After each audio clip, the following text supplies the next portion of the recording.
And I could call you Neo, right? Neo, it Okay. is. Just make sure you speak into the mic when you're speaking. Oh, Yeah, you want to get as close as possible. Huh? test, test, Pull test, my mic. test. Check his on. Just make sure his on isn't like Test, test, mic test. You sound great for me, but I just want to make sure it looks Okay. good in the frame. Yeah, just If you gotta adjust it. All right, Neo, welcome to the Gyaff. How are you doing? I'm great.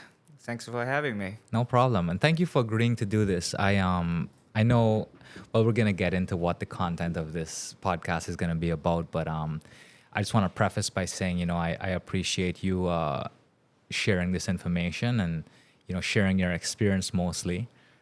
So yeah, thank you for coming. Just to give people a background, usually we have a lot of Guyanese on the podcast, and occasionally we'll have some foreigners. However, you're not Guyanese.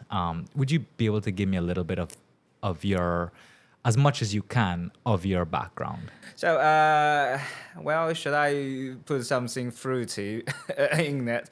Hello, guys. I'm not Guyanese, but in your language, I might be called Chinese, which is not a good word from my, in my ears. But anyway, I'm a Chinese citizen and currently working Guyana at this moment.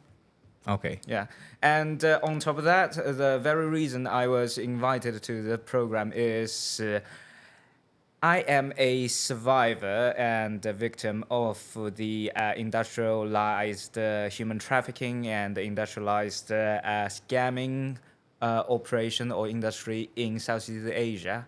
And I made my way out there and talked to many big papers, including New York Times in the U.S. and the Times, or more specifically, the Sunday Times in the U.K. You were a victim of a global scam, predominantly concentrated in Southeast Asia, where this is sort of a form of enslavement called pig butchering. I would say pig butchering is one of many, let's say, techniques they implemented for scamming people. But as a whole, scamming is the whole blanket terminology for the whole industry. Gotcha. When we talk about scamming, I usually think about a Nigerian prince on the opposite end of an email thread, asking me to send him money. How is that scamming different from the scamming sort of this whole operation that you were caught up in and essentially victim of?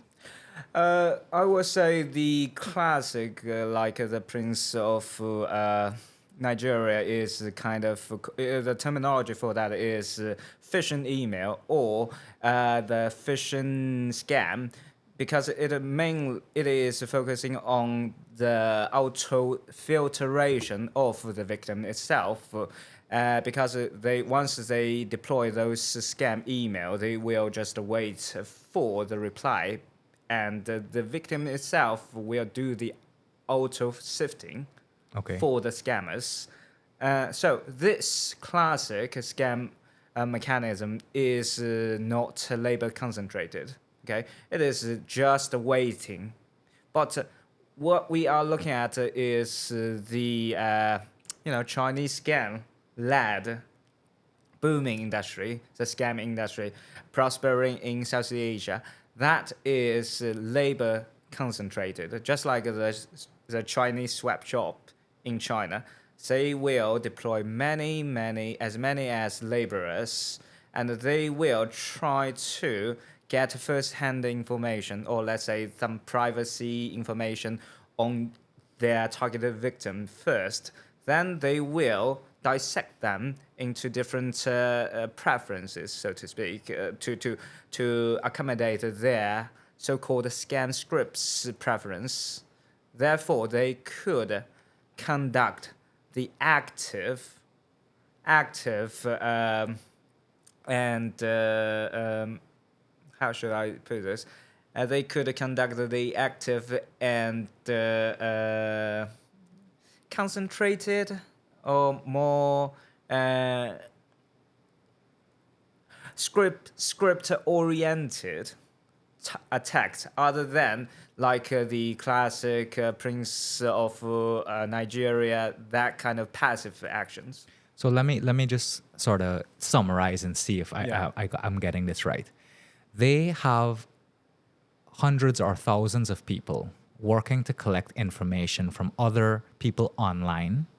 They not take this information and narrow it down to specific groups. Once they kind of have an idea of your online profile, the things you're interested in, the things you like, the things you buy and consume, they take this information and then reach out to you to target you to be part of a scam. So because they have all this information, it sounds like they know you. They know they can relate to you. They can offer you something. Did I get that right? Yes, correct. And put it into context, if I may. Okay, what I'm about to say is something very sinister, and I am not encouraging anyone to conduct that practice. Okay, because I am in Guyana. As far as I understand, the vehicle registration is done with the GIA, right? Correct. So if GRA. GIA, yes, GIA. So hypothetically, if I am a Chinese gangsters and who are in this business, and I want to have some ownership information on the Guyanese vehicle, okay, I will bribe the right person to get that first-hand information from the GIA and resell it to those industrialized gangsters who dedicated in scam.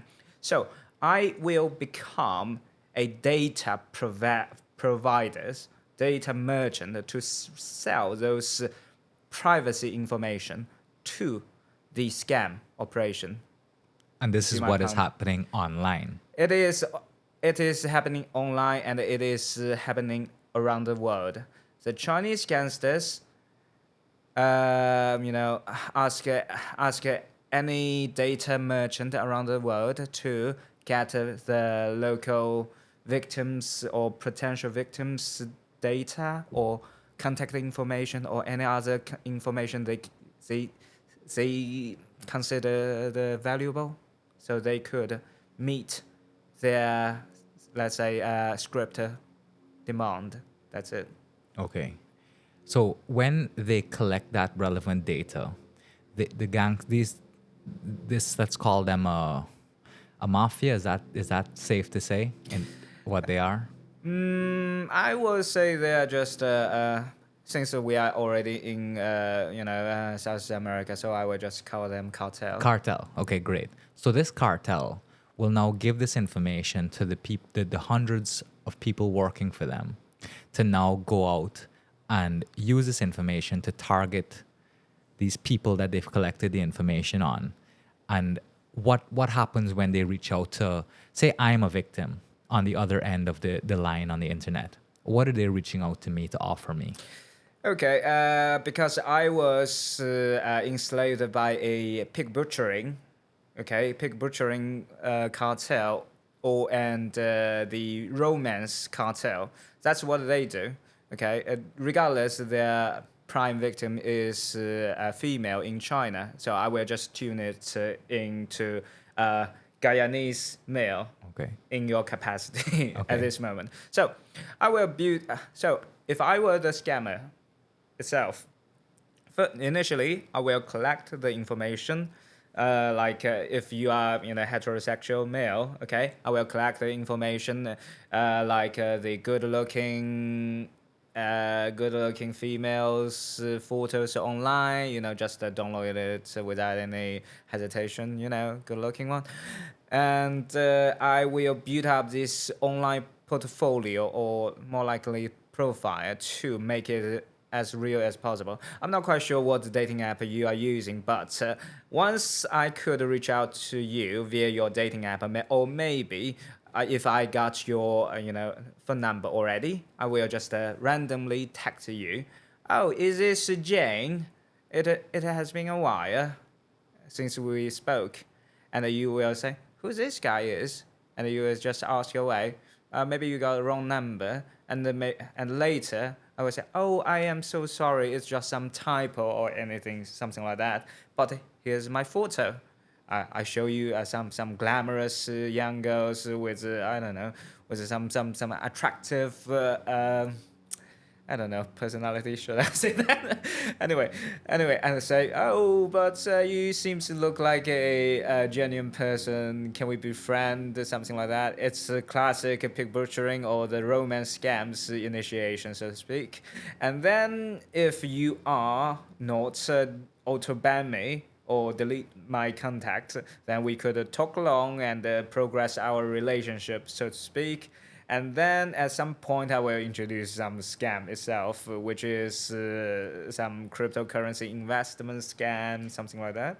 Just let me pause you right Yeah. there. Thank you. So that's the next step. So you will find pictures of a random beautiful woman online, Or You- maybe handsome boys. or a handsome man if you're targeting women. Just in accordance with the scripts. The script, which is a romance script. So Yeah, basically, romance script. you're basically you're targeting single, lonely people, Yes, roughly. So whether that's men or women. that's cartel, not me. Yeah, right. Sorry, I'm just saying you Yeah, as I in know. the cartel. So the cartel will have their people create these fake profiles using random pictures of people. They will then reach out to target the victims.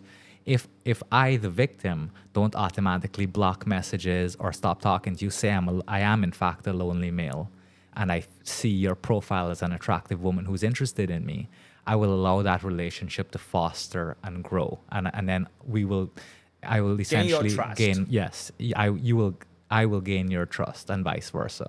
We create this relationship, Yep. and then into the relationship is where the scamming begins. The real scam begins. Is where you offer me Investment opportunity, an investment or opportunity. other fake, bogus. I don't know. Maybe just other type of scam, but it's a hybrid anyway. I just want to pause right here. And the reason this is called pig butchering is because you're essentially fattening me up, right? By gaining my trust, making me vulnerable to you before you go in for the kill. Is that correct? Yes, that's the definition of pig butchering technique or the scam itself. Just gain the trust, but again, why I call it a hybrid, scam, because you have to dissect the scam types into two parts. One is how to earn the victim's trust, which is the pig butchering itself. And the second phase is how to convince people to give you the money, which is the investment. Okay. scam. So right now we're at the investment. You've created this profile through targeting. You've contacted me. Sorry, before we continue, when a lead goes cold, say I didn't give in and I just blocked you, what do? You just instantly move on to the next person. Should It's a be. numbers game. Sure, it's just a numbers game. It's like, again, it's labor intense. If you Gotcha. do not score it, then you move on to next victim. Simple as that. Gotcha. Okay, great. So you've engaged me. We've created this online relationship. We've been chatting. I believe you to be this beautiful woman on the other end of the messenger line. Yep. And now you're offering me this investment opportunity. What happens there? I will. I had break it down to three phases. The phase one is the pig butchering phase, which is fattening the pig. The second phase shall be the first transaction, right after I earned your total trust. I will tell you there is a very, very genuine and very, very lucrative investment opportunity, which allows you to get 10% return on your principal, like in the first day or two. So let's say if you invest 10,000 Guyanese dollars, you will get 11,000 back in the following day.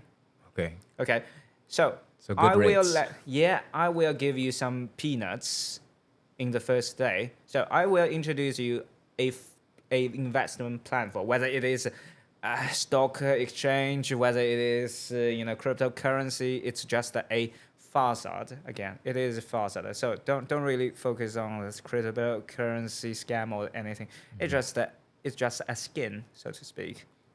So I will tell you, maybe you should register a account on that platform, or maybe I will ask you, okay, maybe you should log in my account to see how much money I have invested. So give you this, passive look into, okay, how genuine this investment is and how much I had gained so far. So make you more into it. Okay, that's another story. But in the second phase, I will give you the very first opportunity to invest a small sum, which is not much, maybe in Guyanese dollar, that's 100,000, something like that, 100,000. That. And once you invest it, I will tell you, just hold it for one day. And in the following day, I will hand to hand to guide you to withdraw that sum and your interest, which it might be 10%, and might be 20%, but it is still in the cartel's control. And you will see that your money, your principal, and the so-called interest are transacted to your card, and you will be confident by then. Yeah? Does that money ever come back into my account, or is it still in the app? It will get back to your designated bank account. Okay. Yeah, because this is another level of gaining trust, so to speak. But again, this session is very controlled because the initial investment, so to speak, is very small. Therefore, the return, the so-called return to you is very small, which is under their control. Gotcha. You can't invest. I want to invest 1 billion. Yeah. In the first phase, and it's a trust tax. It's a trust tax that they will get you the 1 billion back, and on top of that, they will get the so-called interest. No, they are not going to do that. They will just take the 1 billion away. So don't worry about that. So their loss, so their projected loss, which is controlled if the victim decide to, okay, maybe I'm done with this. That's all I want. Okay, I don't want to get involved in this. So if the victim realized right after the first transaction and the first withdrawal, then the damage to the cartel is under control. Very minimal. Yeah. So that's the second phase. And maybe I should say fourth phase. So the third phase is, once I gained your control, I will tell you there is a impediment. There is a limited time investment opportunity on this application, which is targeting to milk the victim's money as soon as possible, as much as possible. They will try not to give you the time to think it over. I will tell you, there is some annual celebration of this application, or any other, some wacky promotional stuff going on there. So if you invest, let's say, 1 million Guyanese dollars within today, okay, you will get double back on 1 week later, something like that. And I will try to milk you as much as possible during that phase, okay? However, once you invest as much as possible and you started to suspect, is there anything weird about this? Is there anything wrong about this investment? Because my family and my parents or my other relative told me that you are not acting well lately, something like that. Should I be concerning about this kind of thing? And then you probably and you will ultimately proceed to withdraw that phase 3's money, yeah, and then if you got rejected to your withdrawal, then it comes to the terminal stage, which is the final the jargon in the industry is the final chop, final blade, something like that. It's always in Chinese, so I just translated it directly. It's called 尾刀, the final slash. The scammer will proceed to say, will proceed to gaslight you, Okay, we'll proceed to gaslight you because the reason the application give out to block to deny your withdrawal actions is like illegal money laundering activity detected. Your withdrawal, your withdrawal action are denied, and or maybe you are subject to pay some personal income tax. You have to pay it first, then you could withdraw. Just some wacky reasons will pop up, and to make you really confused. And then you come to the scammer, and they say, "Oh, my account got blocked too. It is your making. Yeah, you should pay it up." No matter you borrow money from your relative, you borrow money from loan sharks, you have to get it sorted. Yeah, because my money and your money, our money, are on the line here. So this would be like the scammer reinforcing Yes. whatever the app is doing to prevent you from cashing out your money. Because, well, to be fairly honest, it's not a scammer's effort. The scammer effort is focusing on milking more money out because you can't withdraw any money anyway. Yeah. Yeah, because the only money you can withdraw is the phase 2 money, which is the Initial reinforce investment. your confidence about that application. But anything follow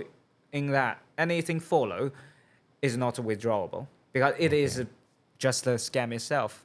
You can't withdraw the money. You can't ask the scammer So to give your money even back. if on the second investment you decided to withdraw again, they're not letting you take that second amount. Well, they will take a look. They will analyze whether you are going to invest more or it is done deal for you. You want to withdraw and you go. Gotcha. So if you have this, that's how most of victim who could get their money back do. In phase 3, once they invested, but they sense there's something weird about it, but they want to withdraw. Then they may reach out to the police, and the police will tell them it's a scam. But if you want to get your money back, you scam the scammer. Okay, you lie to them that you need to get the money back first, but you will have another large sum inbound in following days. Okay, to give the scammer another scam, to scam the scammer that, okay, yeah, I know I am withdrawing my principal, but it is for some larger investment transaction in following days, so do not block it. That's how they play it. That's how they could get their money back instantly. Does that work?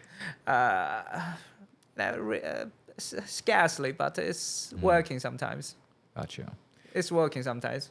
Yeah. Okay. So this is basically one big organized operation to just earn people's trust and then suck their money. And then basically what happens is after their initial investment, they continue to invest more. And then when they're finally ready to pull out, the scammer disappears with the money. And then whatever they're holding the money in, whether it's an app or a system, the system crashes and then it's no more. Yeah, if I could put it simply.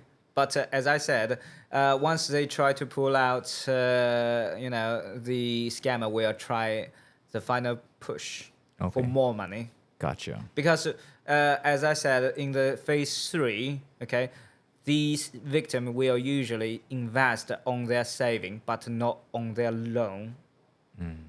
Yeah. So the final phase, which is the most sinister one, the scammer will push the victim. Okay, you still got the chance to take your invested money back. Yeah, which is already gone. Okay, after money laundering, it's already gone. But the scammer still gives the victim this bogus hope. You could still fight your chance. You could give another, 1 million Guyanese dollars to get your early invested money back. Still give you this fake hope, okay? And we'll gaslight them, okay? If you are not going, because I am I was a scammer. I had already paid half million Guyanese dollars to your account. All you need to do is to pay another 500,000 to get your money back and to get my money back. So I will manipulate you because I will tell you my money is on the line too. You can't be this selfish, and you are telling me that you cannot borrow any money from any of your relative. You can't go for any loan shark in town to get the money to invest in it. Because if you are not going to do that, I had done my part. If you are not going to do that, the loss will be borne by me. You can't be this selfish, right? Gaslighting. Yeah. Wow. So that's essentially how the scheme works. But the big revealing thing about this is that the cartel running this is that all the people that they have running these schemes are actually not part of the cartel. They're people that they have kidnapped and enslaved in concentration camps. And you were one of those people. Yeah. And I would put a very cautious note to it because some of them are definitely, some of those scammers or the laborers to the cartels are voluntarily joined. But some of them, just like me, are involuntarily forced, coerced to work for them. Okay. I am the victim of human trafficking and in slavery, but I can't say any other person. Okay. So, can you walk me through your experience with this? Now, how does someone, you're a Chinese national. We don't have to reveal what part of China you're from, but how does someone like you, a seemingly ordinary person, get caught up in this complex scheme that basically, has victimized hundreds of thousands of people? Well, this is a fairly sensitive object. If I want to reveal it, the deep cause of it, the root cause of it. Well, in short, scamming business is a fairly traditional Chinese business, so to speak. It got a decades-long history, I believe. But it was booming since, I don't know, a decade ago. However, at the time, the prime target or the prime victim of the Chinese scam are Chinese. So it is very limited to judging by the geographic reasons. However, once Chinese government is enforcing on its I don't know, the breakdown on those Chinese cartel or inside of China, they started to exodus to those Southeast Asia country where they could find the protection and impunity. The cartel. Yes. They exodus to the Southeast Asia country, especially Burma, where I was kidnapped, and Laos and Thailand, and of course Cambodia. And since the outbreak of COVID-19 back in 2019 and early 2020, the whole industry, relapsed into, I'm not quite sure if relapse is the right word for it. From my perspective, it's more like involving into this traditional slavery. Because at the time before that, every Chinese who participated in such practice, illegal practice, give or take, are voluntarily joining them. Mm-hmm. Okay, before the outbreak, most of the Chinese scammers were not under, let's say, kidnapping or in slavery. They could come and go once they could pay their debt because of casino there. So So they would just, because they feel like the scamming is easy money, they would go and partake. Yes, it's more likely because to my understanding, prior to the outbreak, there was little to none border control in the west west south part of China, especially Yunnan province. That Yunnan province is adjacent to the Burma and Laos, I believe. Okay. Yeah, and there's no wall back then. No barbed wall, no CCTV camera, and I was told by one of my scammer mate back in the compound. He told me at the time that it was easy. It's like commute. Yeah, you come to the Burma, a little town up in the north called Muse, Muse, Muse, Muse, Burma, during the weekdays, and they head back to Yunnan for the weekend. They could drink, they could enjoy themselves in the bar, and they could see the Dali tourism destination, so to speak. It's just like a normal job to them. But right after the outbreak of COVID-19, everything is stricken. Especially Chinese government will not allow those illegal immigrants, traveling back and forth, which could be imposing the spreading of the COVID-19. So at the time, they reinforced that to prevent those scam operators commutation.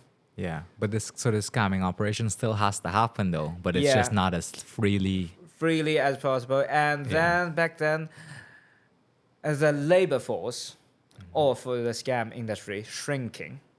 Okay. Therefore, they were involving into slavery and human trafficking. Okay. Because they do not have enough manpower to power their operation. So that's where those Southeast Asia nightmare began. What year? So take me back to your story. Where did this all start? What year was this? My story, because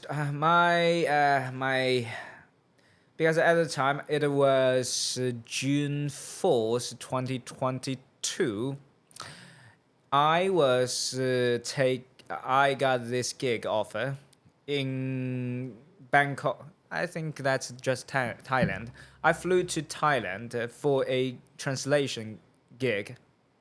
I was seemingly to be employed as a English-Chinese translator or interpreter, ad hoc one, to work for some Chinese investor in Thailand to be the translator and the administrator for some e-commerce platform.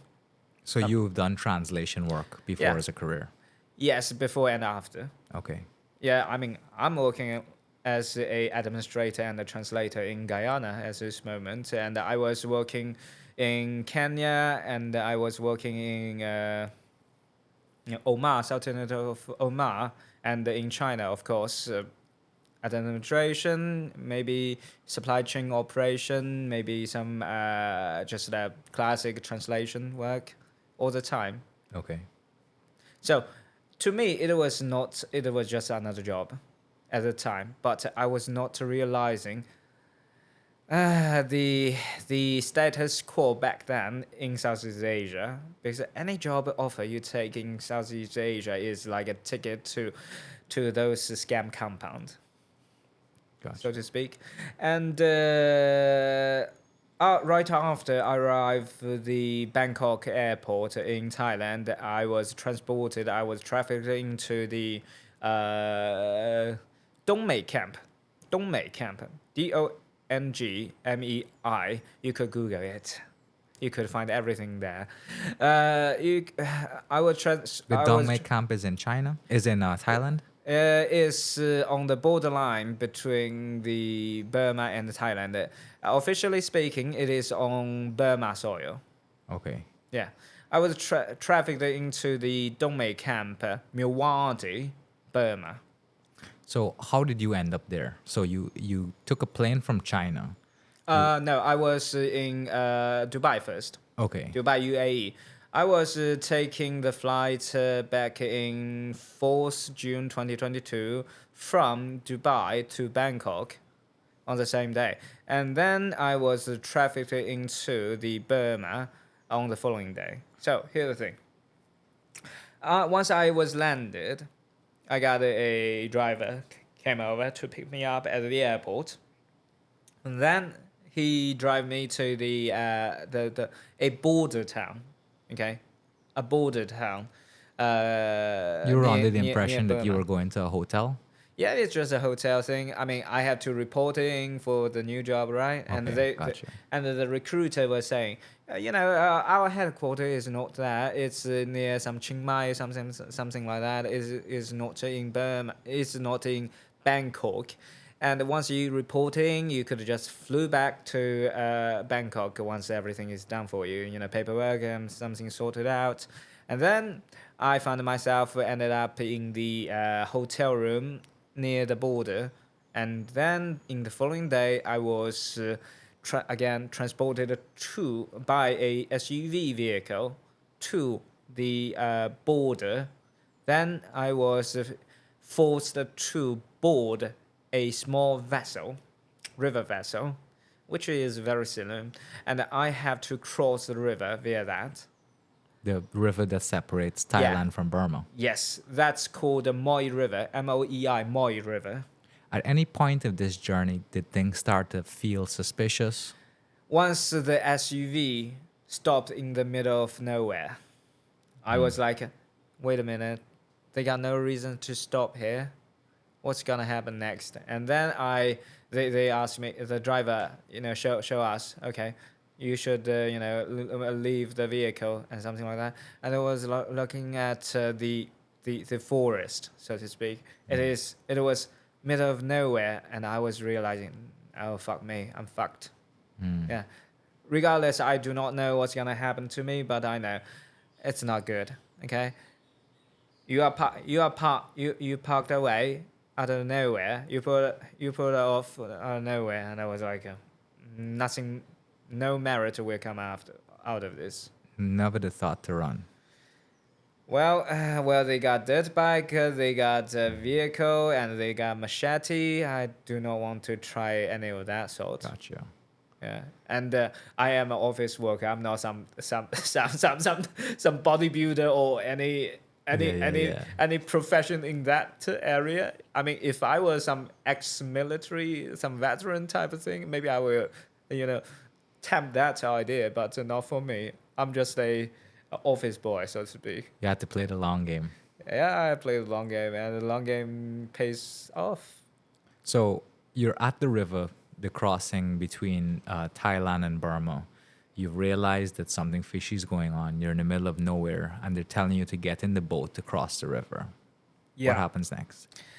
Well, once I saw the vessel driver, I don't know, captain, can I say that? A small vessel. That shouldn't be. Well, he got a machete. He got a machete. He was unsheathing the machete and waving at us. I believe the language is no good there. Yeah. I mean, I can't speak Thai or I can't speak Burmese, but I'm pretty sure his gesture is, to moving forward, not try to escape. I don't really want to fathom like how far they can go if I refuse to board the vessel to go ahead with that. I don't really want to try that out, but that's it. Okay. And when you get across, when you get, by the way, is it just you getting into that boat, or are there other victims as Two well? other victims. From China? One is from Kenya, a Kenya. female. Oh, wow. Yeah, black woman, and I was like, I was talking to her, on the way. She was on a translation job as well? I do not know. I did not ask that detail, but but after that, I did some research. Online. The Star newspaper in Kenya was reporting that many Kenyan women were for the so-called bogus model job in Thailand. Modeling job. Modeling job in Thailand. Wow. So once they arrive in Thailand, they will be trafficked into Burma, Laos, and Cambodia. Well, I will not, to do any assessment or any. This is fact because they are women. They are subject to the sex trafficking. Gotcha. Not just as, not just enforced, not just coerced to work for some scam cartel. Okay. So they potentially could not have been for the online scamming. Yeah, they could if they are capable of doing that, or they are Okay. willing. They are not, refusing to pull out the scam because they are slaves, The and I cartels am slaves. the cartels doing scamming, like what, like how they bogus recruited you for, are they also involved in sex trafficking? I would say so. For instance, in the Dongmei camp where I was enslaved, there is a brothel. Okay, there is a brothel. So I don't think I need to give you any notes, okay, because I don't really have any evidence, so to speak. Because uh, again, I know it sounds a little bit cynical, but I never visited that place. I did not engage in anything like that, so I can't give you a definitive answer for it. But I am pretty sure, I believe there is sex trafficking involved Gotcha. because they can. That's it. Before we continue your journey, just a quick side note: why would they have a brothel in a concentration camp where they're enslaving scammers? That's a good question. You see, as I mentioned in the New York Times piece, the the cartel or the slave drivers need to give those scammers some relief or the bogus hope in getting out to make sure they are still willing to pull out a scam without any impediment. Yes, for instance, they have to ensure the scammers' food are good. Okay, not some crappy food because it's decreasing their morale. Yeah, but if the food is provided by some restaurant around, it will be very expensive comparing with the other food price in Thailand or Burma because you have to understand the local labor cost is around, I don't know, $300 per month in Burma. Like that's some very average, some entry level, workers' salary, but they will inflate the price in the camp to certain, triple or double, something like that. If I may compare the local, the Coca-Cola, one can of Coca-Cola, that's a classic tin can type, 330 mil, 300 mil, something like that. One can Coca-Cola will cost you 40 to 60 Thailand baht. Thailand baht, which is around, let me do the calculation. $1 or more, 1.5 US dollars per can. The pricing or the living cost, so to speak, is almost the same living cost in Europe, some tier 2 city. Okay, but you have to understand that is Burma, one of the most poorest country in the world.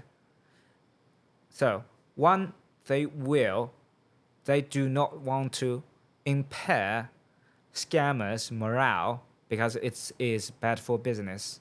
Second, where those scammers earning go? Where does the scammers earning go? Because they want to squeeze them out to their last dime. They need the money back. So to even speak. the scammers are basically paying premium for the stuff around them just to barely survive, to keep scamming, Yeah, to keep keep running in that scamming, hamster wheel. yeah, after wheel. That's exactly what I told the New York Times journalist, because they have to give the scammer the most exploited, so to speak, in the industry. Again, I know the victim of a scam is the ultimate, victim of it, but the scammer itself, most of them are the victim too. They are like the donkeys around the mills.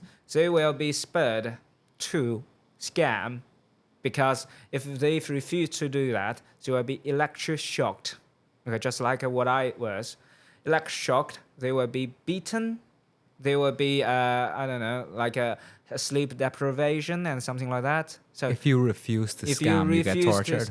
and if your scam KPI is not good enough. Let's pause there for 1 second. Vic, can you just check that light? I'm sorry.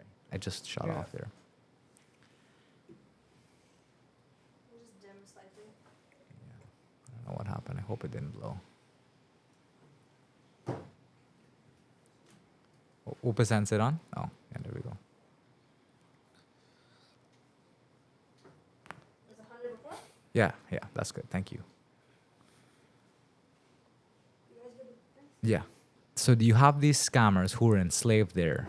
It's sort of a modern day slavery because they're not in chains, but they're basically put under these circumstances where they can't get out. You're constantly drowning in terms of being able to spend your resources. Yes and no.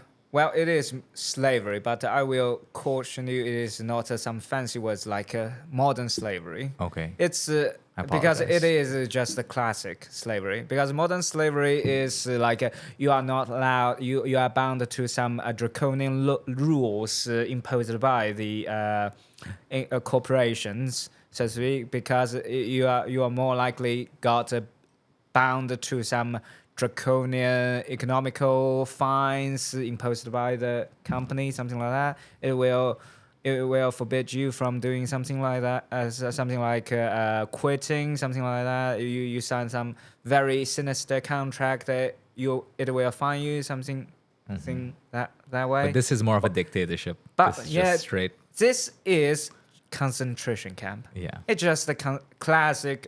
I mean, we are in America, right? Yeah. It's just the slave trade. You're the physically trapped. Yeah, it's called it's more like a cyber plantation. Okay. Cyber plantation. You are a slave. You just do whatever you told. If you are not going to do it, you will get whipped. No, not whipped. Because I don't know, Chinese gangsters are not that buffed up. They are not working out. I guess that's why they choose to use the electric baton, Oh, wow. because because it will not require them to have any physiques to carry out the torture. So That's what I think. So you said if you refuse to scam in the camp, or if your KPI was not up to scratch. What is a KPI? What does that mean? KPI is like how much money you could scam, so to speak. Oh, so you have to Yeah, meet a quota? Yeah, of scamming? quota. Let's say, for instance, if there is another sinister term for it.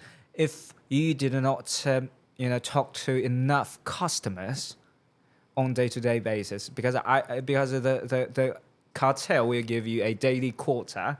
Okay, you must talk to 10 customers a day. If you cannot meet that target, you will be beaten. You will be electroshocked. Okay, what is customer? Customer is victim.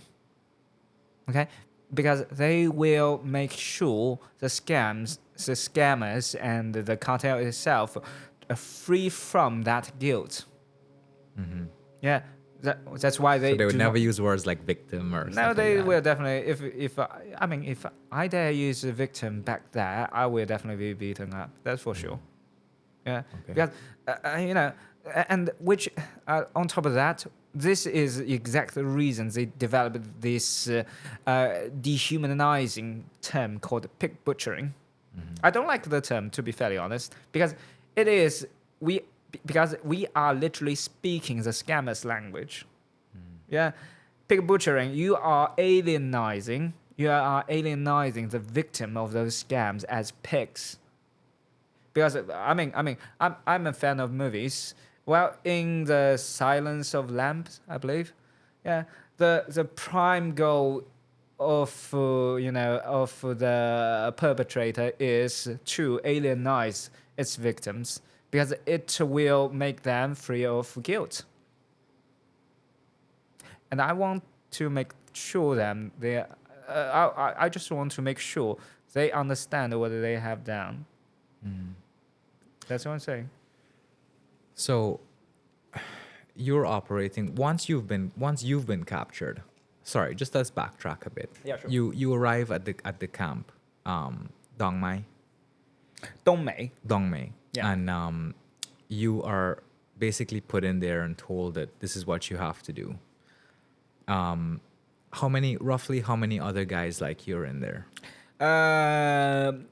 Because like me is a very broader way to put this. I would say someone in the first line of scamming. A front line of scamming should be around the 24 at the time. Back in June 2022. Okay. That time, but it was reintegrated and it got about 60 to 70 people who were in the front line of scamming once we reach the end of July 2022. What do you mean by front line? Because you see, it is a hierarchical system. Oh, got you. A hierarchical system.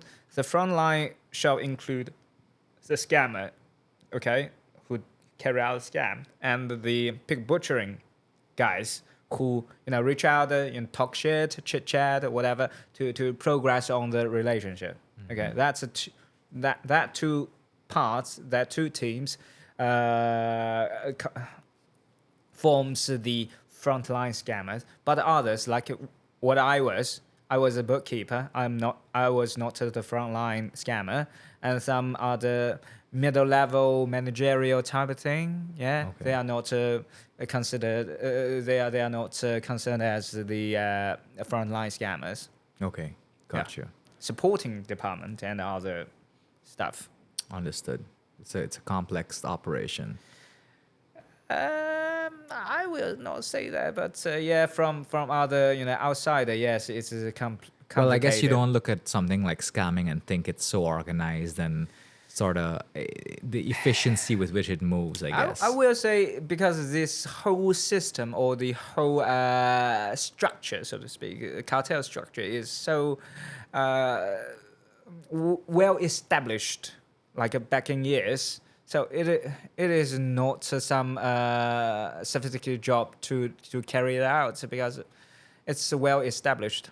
It Okay. is a mature structure. So even if someone like my captors, slave driver, they could carry out the job like without any brain. They're stupid. Okay. But they could just copycat others' success stories to make it one of their own. Yeah. Sorry, just quickly before we get back to your timeline in this camp. Yeah, sure. What kind of people are they recruiting to work here? Because why would they pull? I mean, I assume you pull like, let's just say 50 people from Dubai coming into China, to Thailand. Sorry. You would assume that there would be 50 reports of missing people. There would be an investigation launched into this. There must be some sort of vulnerable target group that they're looking at to recruit people to scam. Well, that's an interesting question, and I'm not quite sure how deep we can go. Okay. So in very early stage of this human trafficking part, of course, the Chinese speaking Chinese national is the prime target, because Chinese embassy won't do anything to rescue their citizen back, so they become their prime target of human trafficking victim. Yeah, because nobody gonna rescue you. So once they are in the camps, the date of being released is indefinite, and at the time their prime victim group is Chinese national in China. Therefore, Chinese-speaking nationals are definitely their prime workforce choice. Why do you think Chinese citizens aren't protected, like, for example, American citizens? That's another good question. I mean, I was telling the journalists from New York Times and the Times. Okay, I was telling them, if I was holding the U.S. passport, they will not dare touch me. Okay, because if I talk to the embassy, the U.S. embassy in Thailand, they will act. Okay, they will retaliate if I was not released. Simple as that. The U.S. would. Yeah, U.S. would, and the other first country government would do that, and even though from now, since the human trafficking target expanded, Malaysian, as in for the another from another Southeast country, many Malaysians fall ill for that human trafficking scam, so to speak, and the Malaysia government will do their part, will make some effort to rescue their citizens from that place. Therefore, you could see if you're looking at it in a very business scope, the Malaysians' selling price in this sinister human trafficking business is not good, because the buyers will consider the loss they may receive because the Malaysian could be rescued. They have to think about that. But you see, on the contrast, Chinese citizens are not going to be rescued or barely get rescued. Therefore, their price is up and up. Because they know the buying Chinese citizens are sound investment. My price back in June 2022 was 30,000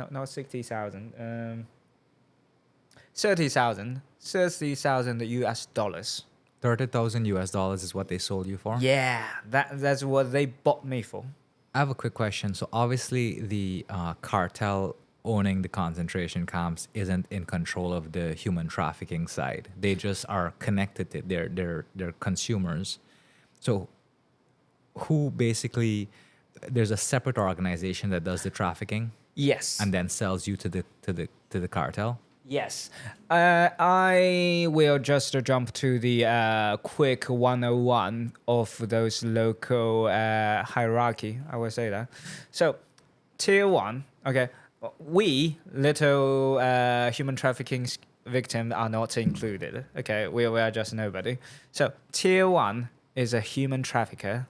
Okay, they operate on their own. They will their presence was elusive because they know they do not have the dough to establish any scam operation because they do not have the capital to initiate that. So they are mainly focusing on human trafficking.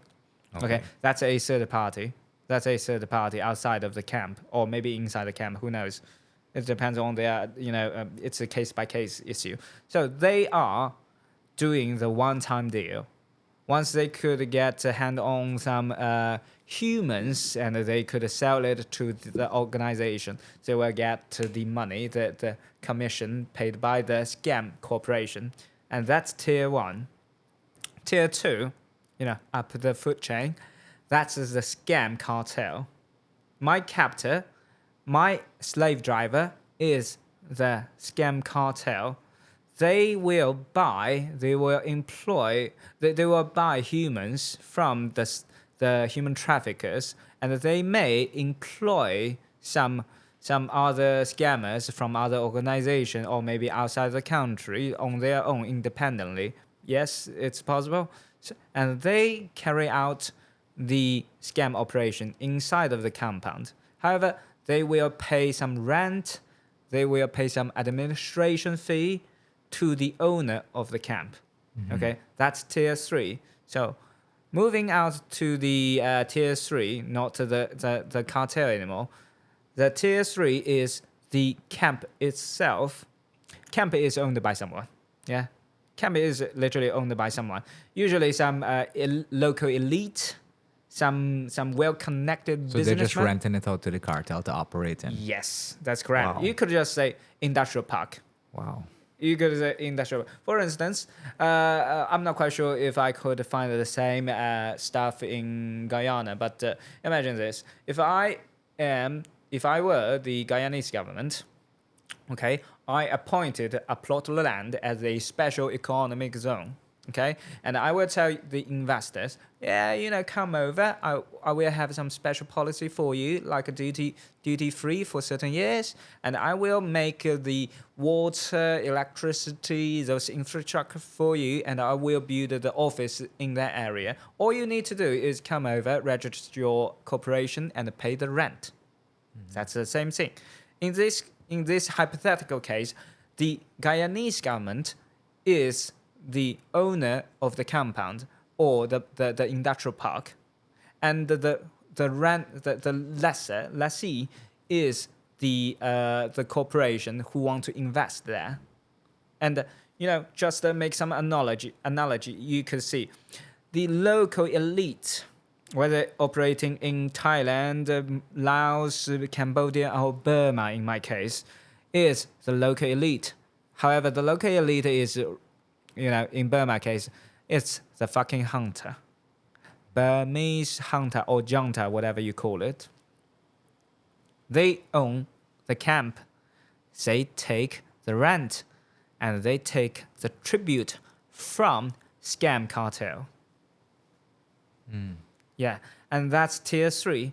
And the tier 4, the top one, is the local protection, the so-called local authority. In Burma case, it is the hunter. In Mewadi, Burma, that's called the BGF, Border Guard Force. It is part of the regular army of Burmese hunter, the so-called military government at this moment, who's in charge of the whole, Burmese governmental stuff, I guess. And about 3 months ago, not 3 months ago, let's say by the beginning of 2024, they cut ties. The Burmese junta government, the central government, cut ties with BGF. I assume they want to make themselves look good because they want to sever themselves from this criminal organization, BGF.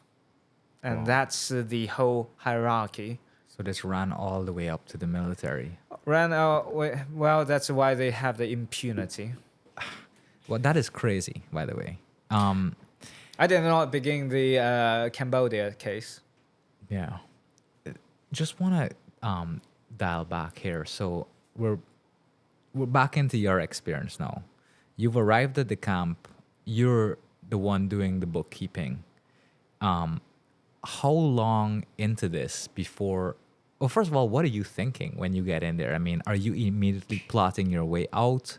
Are you still trying to get an idea of what the hell is going on? What's going through your head? Well, in the first 2 months, I was still getting around what the fuck is this place? And how the fuck am I ending up here? Did you ever did you ask anybody like what the deal is, what's going on? Yeah, I mean, I do understand some of those industries, before the COVID-19 time, because I was reading a lot about the illegal gambling industry in Philippines, I believe. And back then, I was even received a offer to work in some gambling industry in Philippines. Okay, but I never take it, and I was looking into it. Okay, I was seeing, okay, this is not legal, and I do not need to take the risk of working with them, something like that. But this sinister thing is very different, because from my past experience, okay, my understanding was if I do not voluntarily join them, they will not touch me. That's how I understand the Chinese gangs operating around the world. You do not want to have anything to do with them. You do not want anything from them. Then you are good. Okay, you just keep your head down and do not fuck around. Then you are good. But it is the very first lesson I learned back then. Okay, they are not just touching the inner circle, okay, but they are reaching out to target someone like me who are not suspecting at all and who they should not fucking touch. Gotcha. Yeah, at the time I was getting my head around it. So, to learn stuff, to how should I survive there? What rules should I follow? Because they are definitely not giving me the induction yeah. lessons or training stuff to like learn that. fast. Oh, you cannot do that. You cannot do that because we are a organized crime organization, something like that. They are not doing that. They're a bunch of fucking amateurs. I would say that. And even for the criminals, to be fairly honest.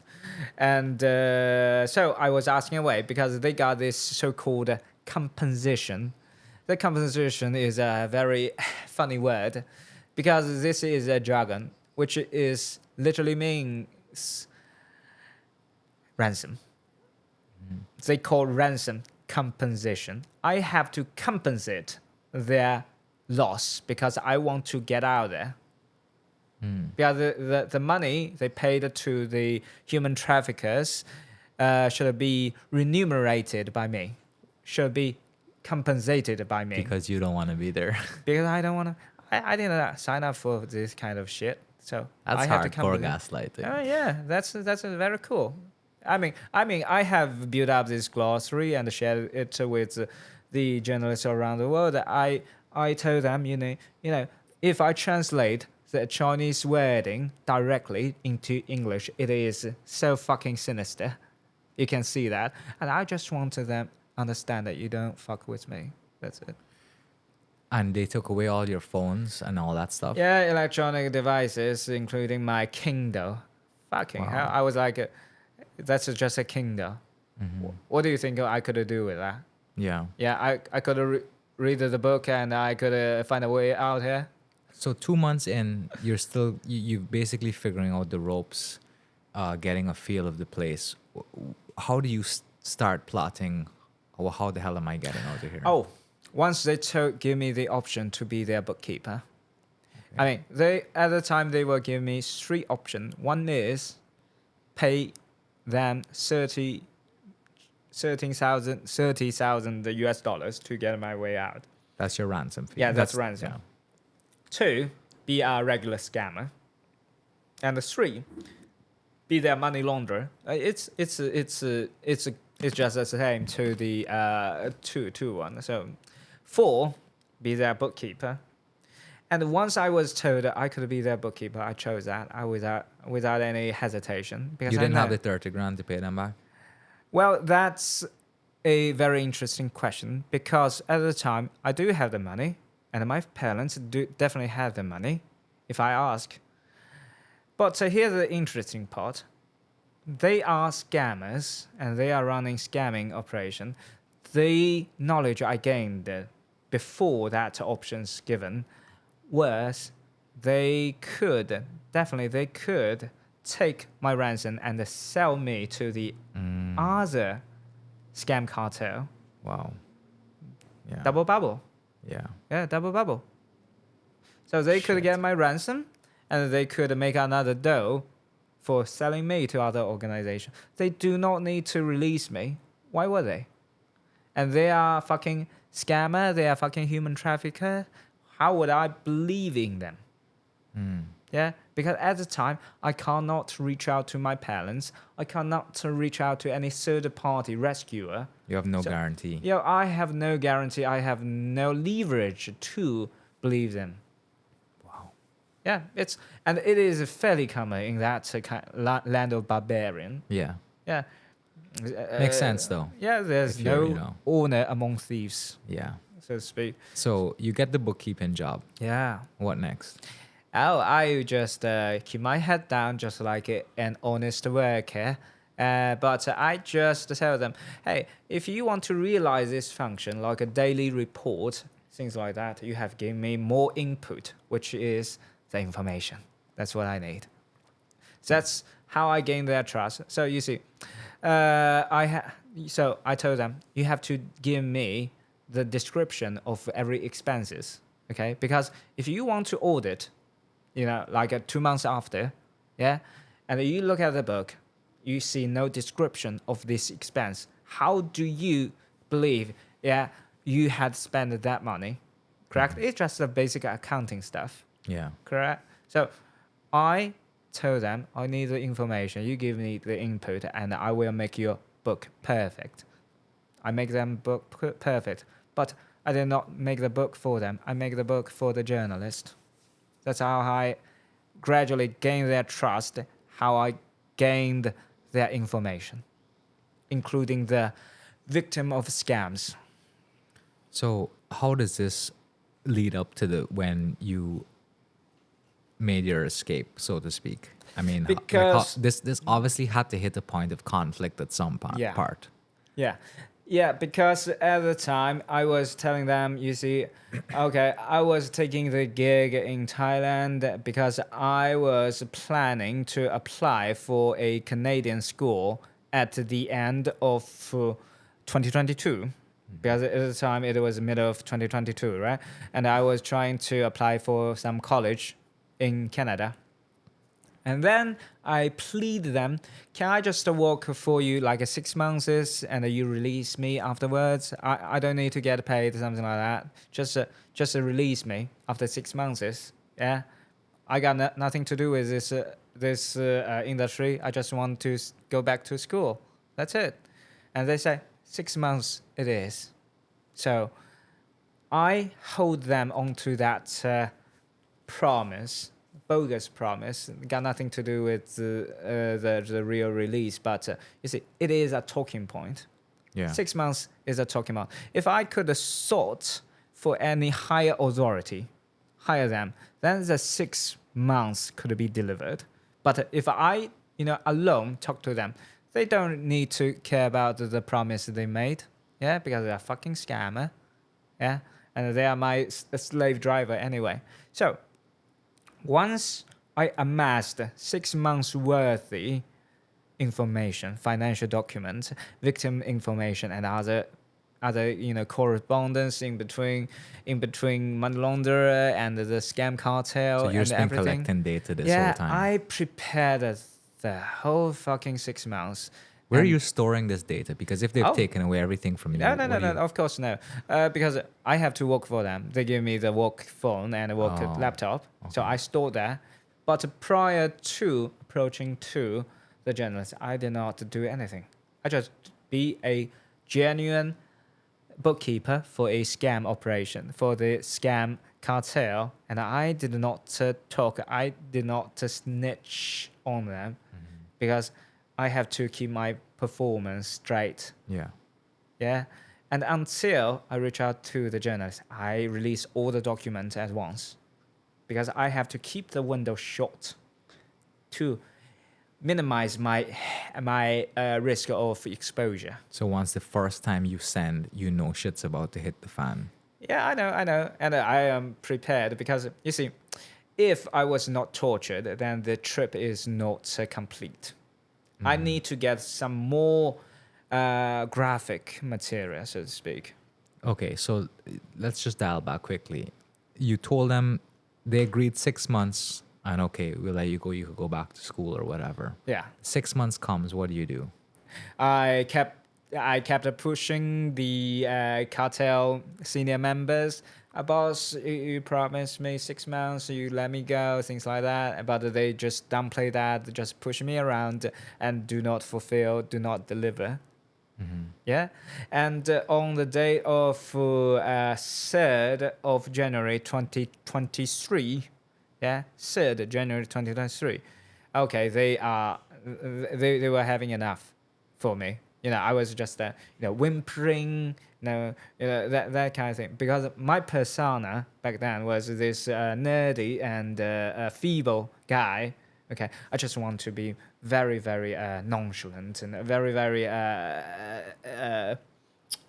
recognizable, risk-free type of guy. Okay, at the time, and I was pushing too hard, I guess. I was whimpering before the boss of the cartel, and he was not happy about that. So they put me in the torture chamber to ask me to cool down. Okay, but The first day was good, but the second day, just some sleep deprivation. So to What's the speak. torture chamber? So they put you in there because they thought you were annoying by asking Yeah, them. just annoying at the time. It Okay. is my first journey to the torture chamber. In their terminology, it's called 小黑屋, 小黑屋, which is called a little dark room, little black room, if I translate it directly. Okay. But in general, it's torture chamber nonetheless. Okay. Yeah. So the first day in torture chamber was just a sleep deprivation, which was okay. But on the second day, I was thinking maybe it's not good because I had already side note my parents, like a months back, and told the journalist, if I did not reach out to you, like 1 day or 2 days, it did not respond to you, did not reach out to you, that means I am in danger. Okay? Call the embassy, call whatever cop you can call. Sorry to cut you. Before this torture chamber, you had already contacted the journalist? Yes. And the cartel was made aware of this? No. No, they don't They, know they, yet. they were not even aware of any of that. Okay, gotcha. Because before the torture chamber, I already made all my plan very clearly to my parents and the journalist. Okay, I told my parents, find someone with some connections, okay, who is well connected to the local military. Yeah, the military who are providing the protection and the impunity for those fuckers Yeah. in Burma. Yeah, you find some middleman, find some fixer, they can get me out there. If you do not find someone like them, I can't get it out. And do not contact the embassy, Chinese embassy in Burma, because if you contact them, the cartel will know. They will fuck me up. Yeah, because you know what Chinese embassy do? Oh, it is because we are in a foreign land, we do not have any jurisdiction nor sovereignty here, so we will reach out to the local police. The local police are definitely in their pocket, and we are not really, exposing you, but we are exposing you anyway. Yeah. Yeah, so. Wow. But Okay. if I told them, if I were in torture chamber, no, if I was, radio silence, just go ahead with every solution you can get. Okay, because at the time it is pointless to dodge that bullet. If I was already in their eye, You're all in at this point. yeah, in that position, just to reach out to anyone you could reach out, to make it official. Yeah. So first day in torture chamber, sleep deprivation. What does that entail? You're just in the black box. but- Because there was some bunk bag in the room. So my hand, I was asked to stand up during the night, and I was single-handedly handcuffed to the bed rail on the top bunk. Oh. So I have to stand there, just like standing in middle of bus. Wow. Yeah, bus. Just stand there. You can't sleep. You can't lean on the bed. You just have to go along with that.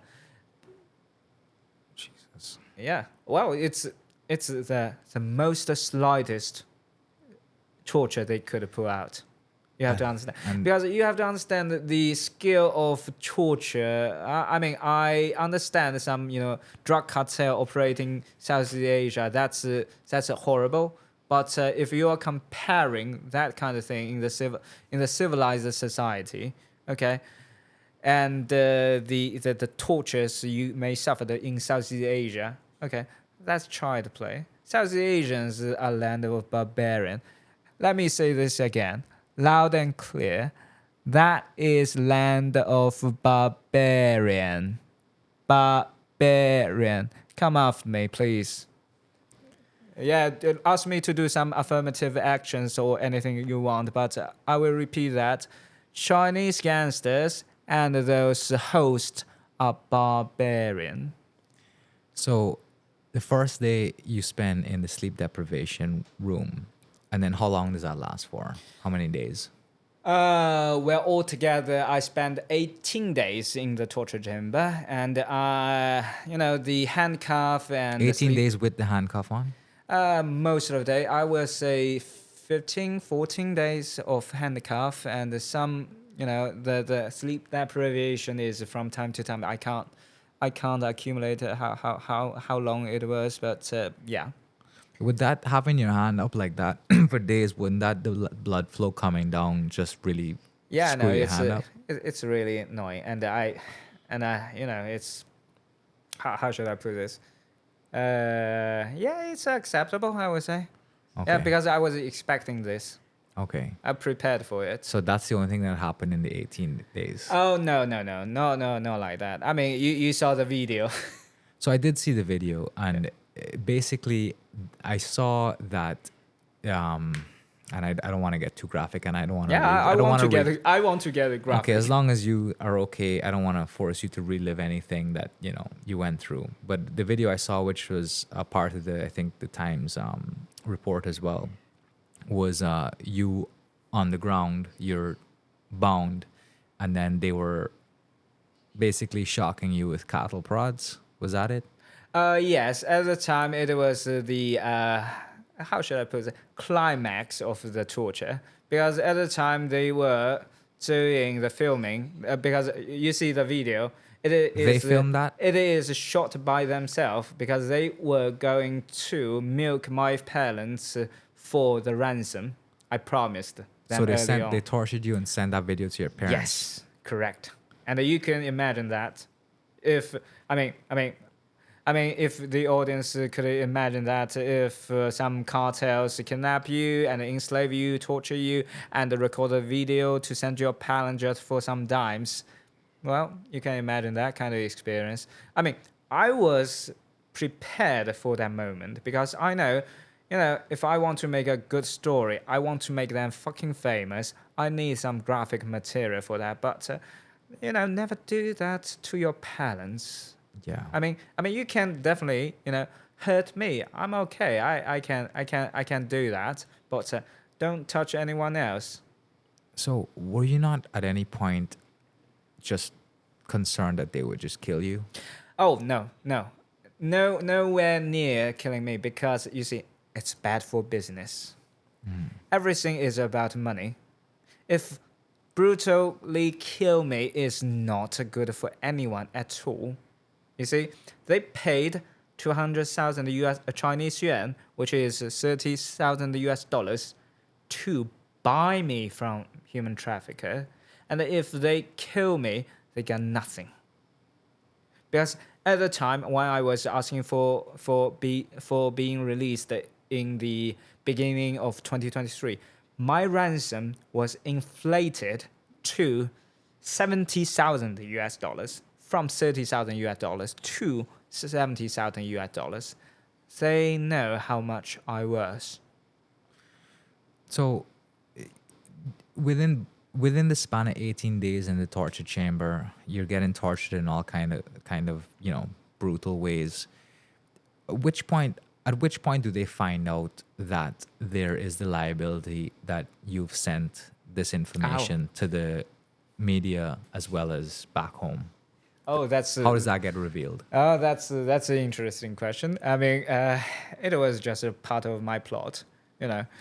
On the second day, I voluntarily revealed that information to them.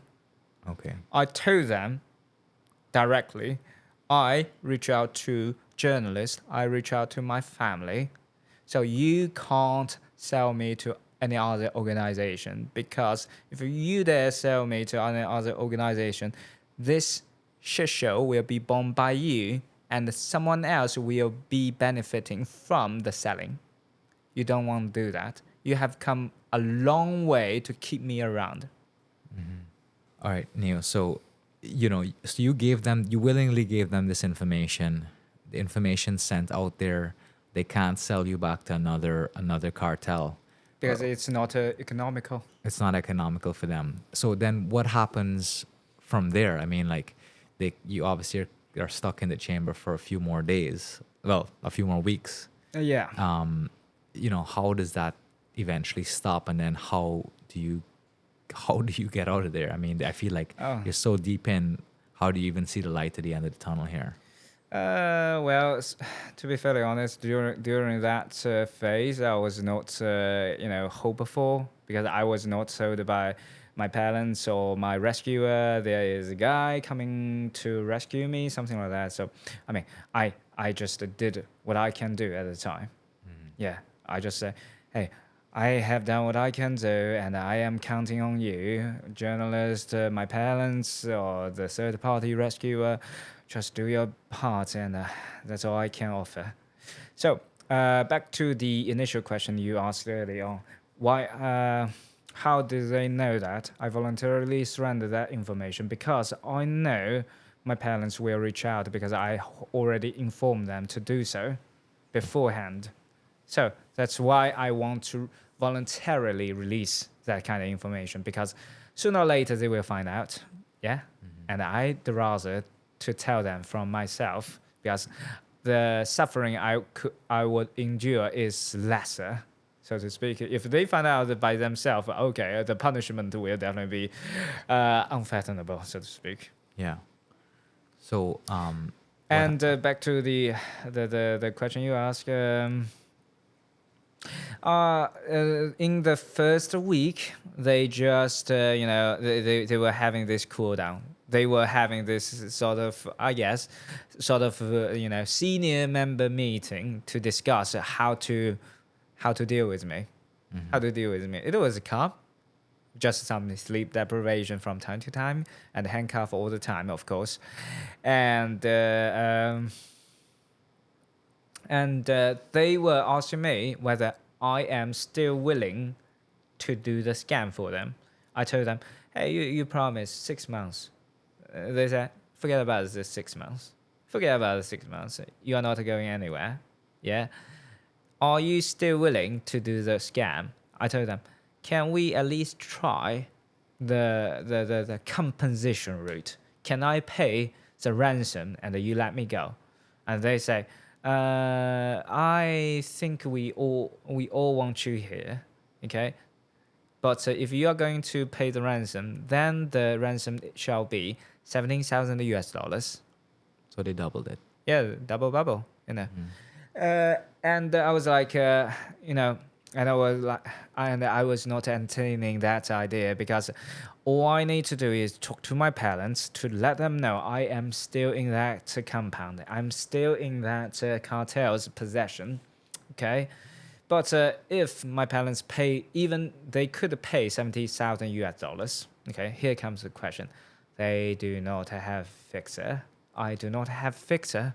How can I trust them even if I pay up $70,000? Yeah, it's back to the ground zero.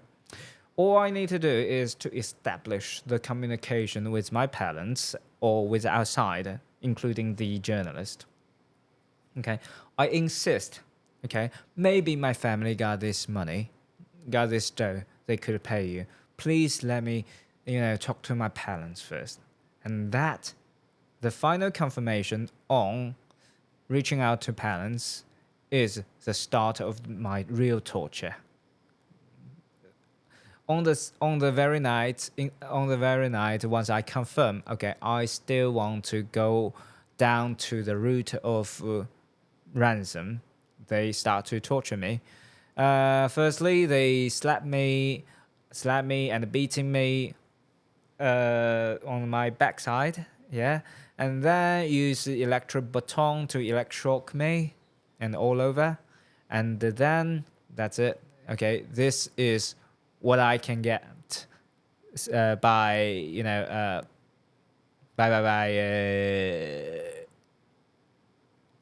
how should I put this? By being stubborn in their term. Those some junior member of that organization who do the bad cop and good cop thing, talk to me to convince me to join their rank, something like that, uses this word to describe me: stubborn. Wow. And then when does it get to the point where you eventually do find a fixer? Oh. Where you you've gone through this. and then you realize, okay, there's somebody arguing on your behalf outside of the camp with the military people who overlooked this. Oh, it was after my release. Okay, during the torture chamber phase, during the first initial 7 months, I was not even aware there's some sort of fixer or the rescuer who could rescue me. I was not aware of any of that, but it was my parents who reached out to them. Okay, and right after I returned to China, I was told that there is some rescuer, work behind to get me out there. And I am sorry, I cannot disclose much information about them to protect them. Gotcha. Okay, so but then how were you released if you hadn't spoken to the fixer beforehand? It's the interesting part. The fixer is well connected. Okay, they could talk to the military figures who is the protection force deployed in that compound. Okay. Yeah, and especially after they found those scam cartel send those torture video to my parents, they were not happy about that because it is bad for business. Yeah. It is bad for business because I am this figure in the video and they were in operating that because that's exactly why I explained the hierarchy in that area for tiers. Yeah, the bottom one is the human trafficker. The second one is a scam operation. The third one is the owner of the compound. The fourth one is the military figure. So, if you were military figures, you want to have a sustainable business. Okay, your mindset is different from the scam cartel. Yeah, scam cartel will think we have the risk there because we are not from local, we are not Burmese. Yeah, because we have the risk to be ripped off by whoever come to their compound. Correct? So their target is to make money as much as possible, as quicker as possible, including via those methods, including send a ransom video to my parents. It's just a matter of making money. But in the scope of the military figure operating in Burma, they are residing there. To them, they have to make sure the business is sustainable. No international attention because it is better for business. Maybe they will receive some sanction, some pretentious sanctions from Thailand, as they are operating at the border, and their business will be bad if the Thailand under some pressure of the first world country. It is not good. So they have to keep it low profile. Their target, their interest is different from the scam cartel. And my video, my torture video, do the talking. It exposes everybody. It's bad for business nonetheless. So, you finally get out and you get back to, they allow you to go back to China? Yeah. It's more likely they just release me. Okay. Yeah, and I was, it's another story. I was smuggled back into Thailand because I was legally entering Thailand, and I do not need to go through that tumultuous, let's say migration bureau stuff. If I were there, I have to be incarcerated for 3 or 4 extra months, either in Burma or Thailand. It is not good because if you are Chinese, no matter if you are a victim or the voluntary scammer, okay, you will be ripped off. Yeah. Yeah. And so when did you decide to, when you got back home, what was your essentially your purpose after that? I mean, I'm sure that almost a year of being there change you completely as a man? I mean, what has become your MO in terms of what you want to accomplish from that experience? Because you've now sort of, I don't want to say made a career, but a lot of what you're doing is trying to expose this whole operation that's going on in Southeast Asia through your experience.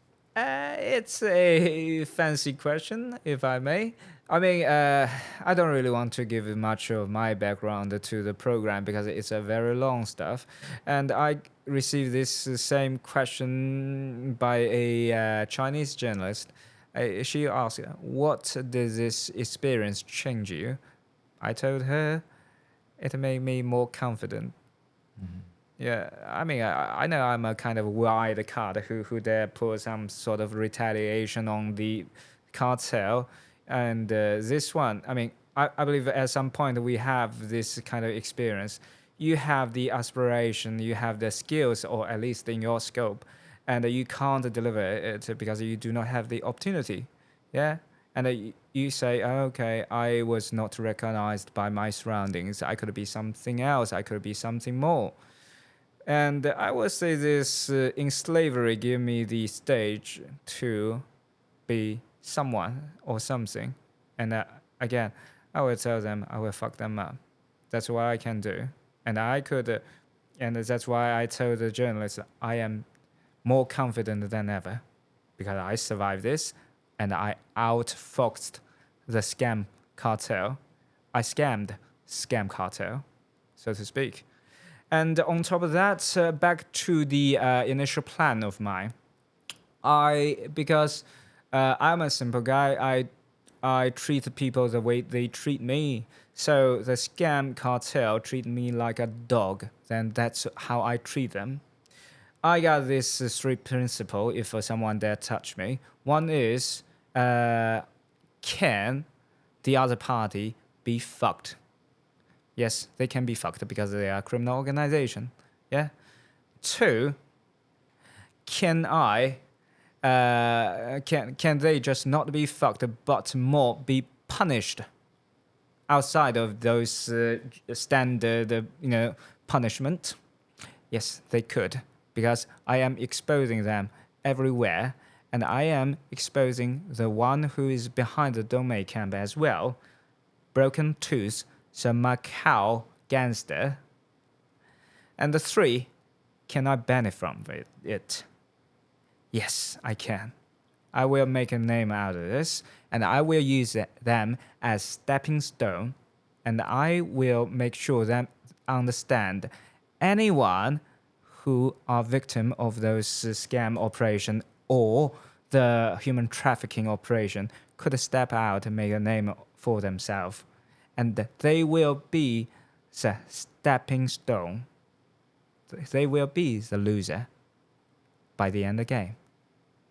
That's how I do the job. So I am more than happy I could pull this off. Yeah. Well, I want to say that I'm inspired of how, you were able to get that out of that experience and also continue to regain the upper hand in all of this. I mean, this is such a crazy story. So to be able to just come out of that totally optimistic is quite admirable. In closing, I just want a few more questions I'm dying to ask you. What the hell are you doing in Guyana? Lying low. Okay. Lying low, keep a low profile. I guess joining a local podcast is not a low profile, but Yeah. it's just a part of fun, I guess. To be fairly honest, I am currently applying for a European visa to study in a university there. So if everything works out for me, I will say bye-bye to Guyana in no time. But if it is not worked out, I will try my best to apply for some, humanitarian protection visa in up north, North America, because I am a victim of human trafficking and I got some good story to be shared. So I believe I could, try that options as well. But you see, I got my integrity, I got my pride. I don't really want to be asylum seeker at this moment. I would just because this is just, to be fairly honest, the dancing with those low lives is just a part of life. Yeah. I don't think it shall be the main theme of my life. Let's Yeah. put it this way. You're not gonna be totally defined by Yeah, they're just a bunch of low life anyway. I would just fuck them up. Yeah. Easy. that. What do you think about Guyana so far? I mean, you've been here for a limited amount of time. You sort of just assimilated into your own life temporarily. You know, we're a growing economy in many regards, but you've had some experience. You've traveled. What do you make of the country?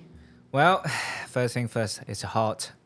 It's damn hot and humid. Okay, I mean, I look up the Wikipedia, and I was told that in Guyana, in the local Amerindians language, it is called a water, place full of water. Land of many waters. Land of many waters. Yes, indeed, it is many waters.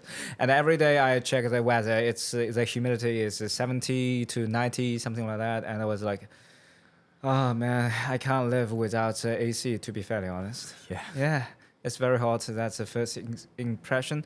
And the second one is, well, you have to deal with your inflation. Yeah, you have to deal with your inflation. I would say the living cost is really out of proportion comparing the other country I travel.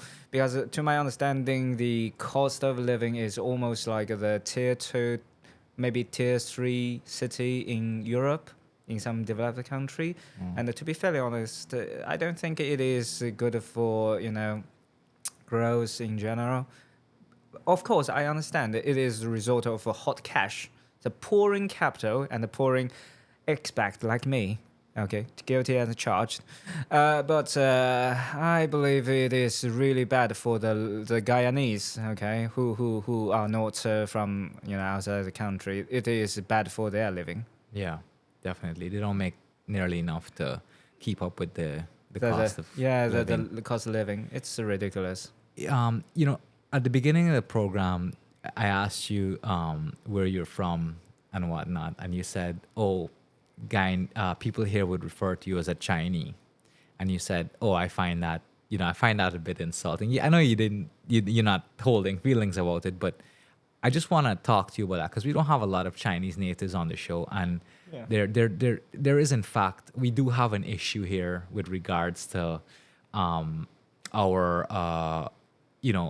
our integration of different races, even though we call ourselves a harmonious melting pot of people. How we address each other, it's not necessarily discriminatory, but it does have a lot of harsh edges. What do you make of our societal outlook toward the Chinese? Because there are, in fact, a lot of Chinese people here. Yeah, I know. You see, I don't believe most of the Chinese understand the insidious disrespect of being called Chinese, so to speak. But I find it's a little bit offensive. So again, as I explained earlier, I'm a simple guy. You treat me, I treat you the same way you treat me. If you disrespect me, I disrespect you back. That's simple.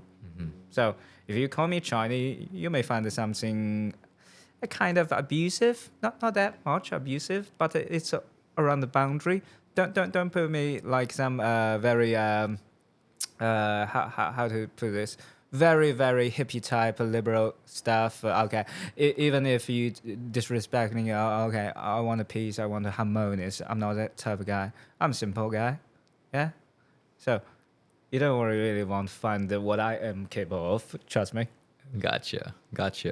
Well, I just want to say thank you so much for being here, man. This has been a crazy discussion. I'm just going to leave the floor with you. Is there anything else that you'd like to share? Any reflections you have on, being here, or any advice, you have to perhaps people who've had similar experiences, not necessarily exactly like yours, but whether they're victims of scamming or human trafficking or abuses outside of their control. Is there anything that you can perhaps leave with my viewers to, based on your experience? I could just give you some anecdotal news coverage. If you look up the Google, and you Google it, the Chinese gangsters' footprint are already in South America. If you Google Peru trafficker, Chinese or maybe Taiwanese, I believe Taiwanese, yeah, Taiwanese, they were already holding and building such a concentration camp, but it was dismantled by the Peruvian police. Okay, so again, just watch out your government. If your government could be some accomplice, if your government will be in bed with those gangsters, it's bad for the economy. Okay, it's bad for your image. Do not let that happen. Yeah, I mean, I travel all around the world. Southeast Asia again is the land of fucking barbarian. I never see a place that sinister. All right.